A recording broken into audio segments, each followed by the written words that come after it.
The scrapbook held mostly party invitations for Adriana and Annabelle to debutante balls, Christmas parties, and sleigh rides.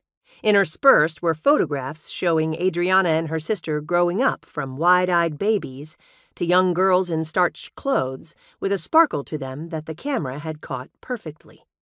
I thought about my great-great-aunt, who was hopefully laughing herself silly right now over Laurel and Hardy. It really wasn't fair that she had to die so young. "Can I take a few pictures?" I asked. There should have been lots of old photos up in the attic, but if this all was about Adriana, I wouldn't bet that the albums from her era were still there. "By all means." I snapped away and then put the cell phone aside.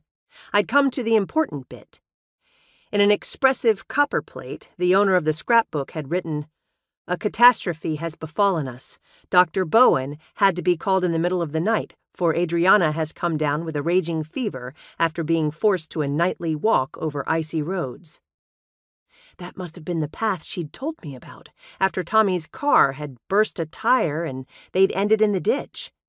I read on. "Thanks to her selfless undertaking, her beloved sister has suffered no adverse effects to her health, but our hearts are heavy when we see Adriana lying in her room, drifting in and out of consciousness." The doctor had diagnosed double pneumonia. Apparently, Adriana had been drenched from head to toe when she slipped off the roadside and into an icy stream. She'd have drowned, if not for a tree and a strong branch which allowed her to climb out.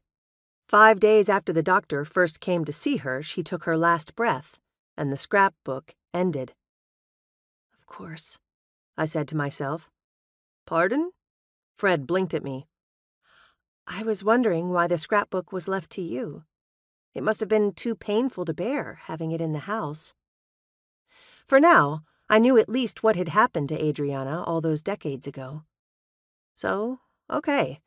Nobody could have foreseen she'd die of pneumonia, but what was obvious to me was that the burst tire was no accident. Anyone who had any clue about Adriana could also count upon her making sure her sister was safe and looked after by the boyfriend while she went for help. That tumble into the stream?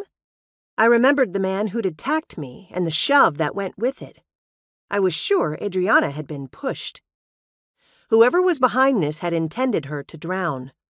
While she had saved herself that fateful night, he'd succeeded after all. Adriana Darling had been murdered, and she'd come back to help me unmask the culprit once and for all.